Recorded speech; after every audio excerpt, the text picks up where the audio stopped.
तो आज हम पढ़ेंगे पास्ट परफेक्ट टेंस। इसमें क्या होता है, काम समाप्त हो चुका होता है। दो चीज़ें, परफेक्ट का मतलब ही होता है पूरा होना। तो पास्ट परफेक्ट में बात तो पास्ट की बीती हुई होती है, लेकिन आपको सेंटेंस मिलेगा तो आप देख करके ये जानेंगे कि यह क्या काम किया हुआ था, फिनिश हो चुका था, यानी समाप्त हो चुका था। तो पास्ट परफेक्ट टेंस को पहचानेंगे कैसे?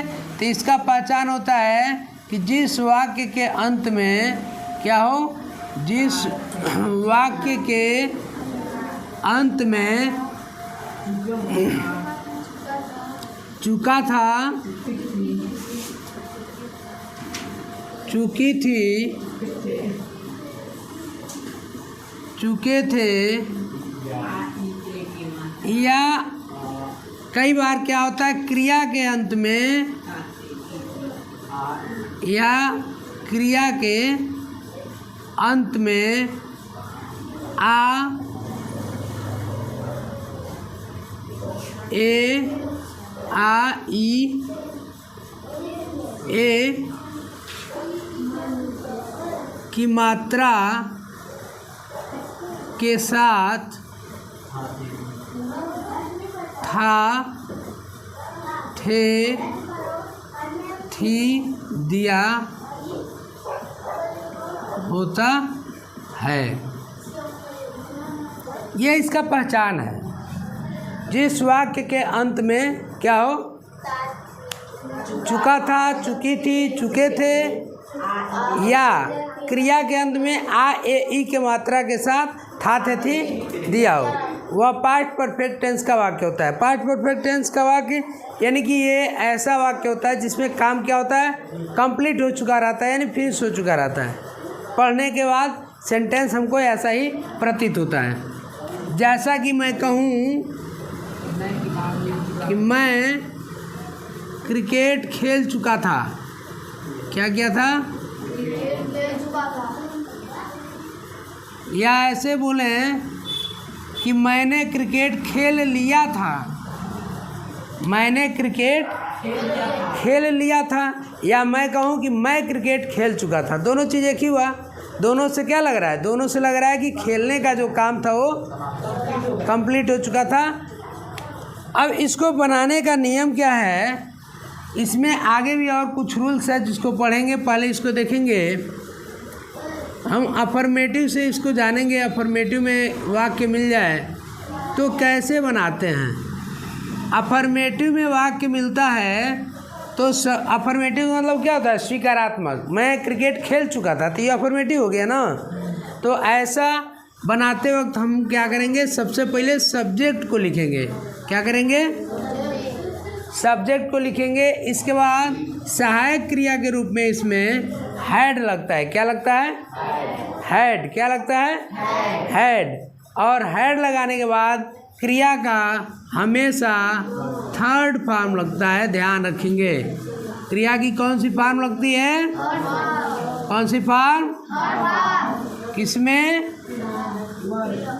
पास्ट परफेक्ट में। इसके बाद ऑब्जेक्ट लिखते हैं। ठीक है, देखो परफेक्ट जो भी होगा, चाहे प्रेजेंट परफेक्ट हो, पास्ट परफेक्ट हो, या फ्यूचर परफेक्ट हो, क्रिया का हमेशा कौन सा फॉर्म लगता है? कौन सा फॉर्म? थर्ड फॉर्म लगता है। गुड। चलिए, तो ऐसे देखें, मैं क्रिकेट खेल चुका था, इसी को बना लीजिए आप। मैं क्रिकेट खेल चुका था, सब्जेक्ट के रूप में क्या मिल गया? मैं का क्या होता है? I had. देखिए इसमें कर्ता सिंगुलर हो या प्लूरल, एक ही लगता है, हैड। ठीक है, आई हैड। और उसके बाद क्रिया क्या है इसमें? खेलना। खेलना क्या होता है? Play. Y P L A Y E D जुड़ जाए, third form, played. I had played. इसके बाद ऑब्जेक्ट है क्रिकेट। समझ में आ गया? कोई दिक्कत? कोई दिक्कत नहीं। अब देखिए इसके बाद से इसी में निगेटिव आ जाए, निगेटिव, तो क्या करेंगे, एक बार इसको समझ लें, फिर अब बताएंगे इसमें क्या होता है। कई बार ऐसे वाक्य होते हैं, इसमें प्रायः दो प्रकार के वाक्य मिलते हैं। एक तो ऐसे सिंपल मिल गया, एक मिलेगा जैसे यही रहता कि उसके आने के पहले मैं क्रिकेट खेल चुका था। ठीक है, लड़कों के आने से पहले मैं पढ़ चुका था। सिपाही के आने से पहले चोर भाग चुका था। ऐसे भी वाक्य आते हैं। उसको कैसे बनाएंगे अभी बताएंगे। उसके पहले आप देखेंगे सिंपल में निगेटिव सेंटेंस आए तो इसमें क्या करते हैं, इसमें सबसे पहले क्या लिखते हैं, सब्जेक्ट, उसके बाद सहायक क्रिया के रूप में हैड, इसके बाद नॉट लग जाता है, इसके बाद क्रिया का कौन सा फॉर्म, हाँ थर्ड, क्रिया का कौन सा फॉर्म, थर्ड फॉर्म लग जाएगा, और इसके बाद ऑब्जेक्ट लग जाएगा। ये है आपका स्ट्रक्चर अफर्मेटिव और निगेटिव का। इसके बाद से देखेंगे इंट्रोगेटिव कैसे बनाते हैं। इसको इंट्रोगेटिव का स्ट्रक्चर है, इंट्रोगेटिव सेंटेंस में इसमें क्या होता है, प्रश्न वाचक वाक्य होता है, यानी प्रश्न पूछे जाते हैं। दो प्रकार का आता है, एक तो आएगा जिसमें क्या पहले रहेगा, यानी यस या नो आंसर टाइप क्वेश्चन, जिसको हम आंसर यस या नो में दे सकते हैं, इसको कहते हैं यस या नो आंसर टाइप क्वेश्चन, जिसमें क्या पहले आता है। ठीक है, जब क्या पहले आएगा तो सहायक क्रिया को पहले लिख देंगे हैड, इसके बाद से क्या लिखेंगे, सब्जेक्ट लिख देंगे, इसके बाद हैड के बाद से लिख देंगे सब्जेक्ट, इसके बाद यदि नहीं आ जाए बीच में इसमें तो इसके तुरंत बाद नॉट लिख देंगे, और नहीं आएगा तो नॉट नहीं लिखेंगे।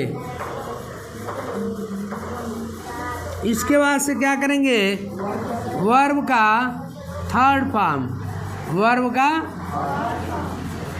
थर्ड फॉर्म, इसके बाद से ऑब्जेक्ट क्या लिखेंगे,